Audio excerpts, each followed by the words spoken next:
Mauritanians head to the polls this weekend to elect their next president, but the result is widely seen as a foregone conclusion.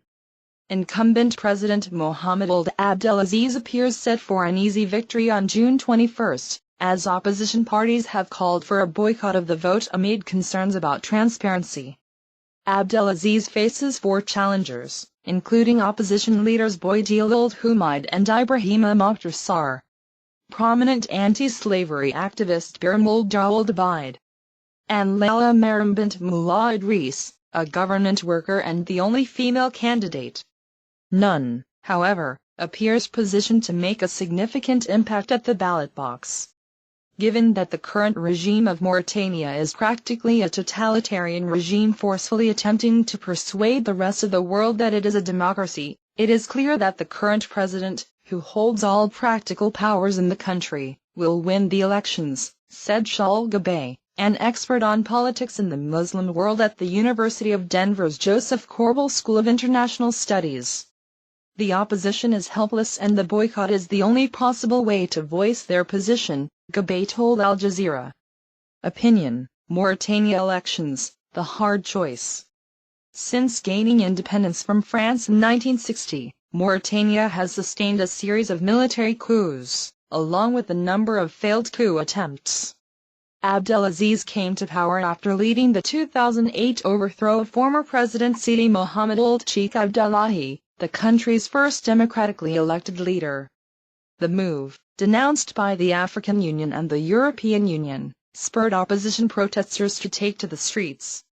In the summer of 2009, Abdelaziz swept Mauritania's presidential election, winning more than 50% of the vote amid claims of fraud from the opposition.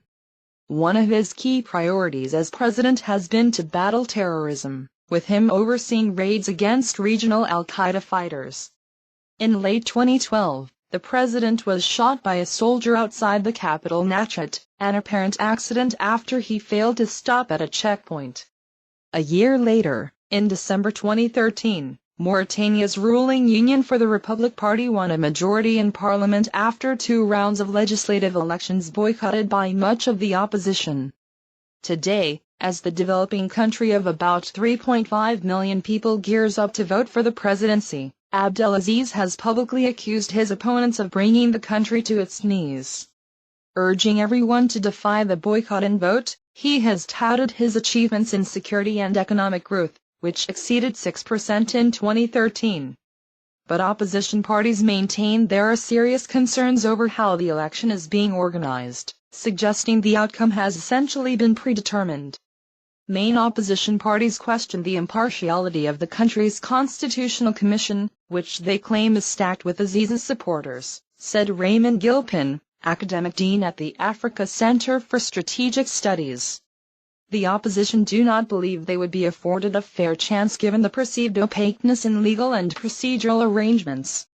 In addition, Gilpin told Al Jazeera, many view Abdelaziz as a friend of the West, and believe external parties, who want to ensure a continuance of relative stability in the region, could influence the outcome. Amid this backdrop, voter participation will be a key issue in Saturday's vote, said Najib Ayachi, president of the non-profit Maghreb Center Research Organization. The main consequence will be that the incumbent won't face any serious challenge, and most likely will be re-elected relatively easily, Ayachi told Al Jazeera. As to fairness and transparency in the poll, the incumbent, an army general allied with the local rentier elite, is not known for his democratic credentials, or for having instituted in Mauritania the much-needed transparent and accountable governance system based on the rule of law, and he seems to have monopolized the political arena and the media. Video: Opposition to boycott Mauritania elections. Also on voters' minds, as they head to the polls this weekend, will be the issue of slavery, which has continued in Mauritania for decades despite repeated pledges to eradicate the practice. Mauritania is believed to have the highest proportion of people in slavery in the world, particularly in the form of chattel slavery, in which masters exercise total ownership over both adults and children, according to the international anti-slavery organization Walk Free. The candidacy of Abide, a well-known activist who is himself a descendant of slaves, puts the issue front and center once again. "I will free the slaves and bring them with me to the presidential palace," Abide has vowed, according to a report from Asharq al-Awsat. The comment reportedly prompted a sharp rebuke from Abdelaziz's campaign manager, who accused Abide of attempting to exploit slavery in order to win votes of former slaves and seize power. "There is no slavery in my society." Jessica Watts, a spokesperson for Walk Free, said the emergence of slavery as a campaign issue is a positive sign for Mauritania, where the practice has become pretty much an accepted social norm. While Mauritania has passed anti-slavery legislation, lack of law enforcement remains a fundamental issue, Watts told Al Jazeera. "We hope that newly elected government will take active steps to enforce this legislation." Meanwhile, as residents prepare to cast their ballots on Saturday, the country faces an uphill battle towards true democracy, experts say. As with last year's parliamentary elections, Gilpin noted, the presidential vote will proceed despite the boycott, casting a dark shadow over the results.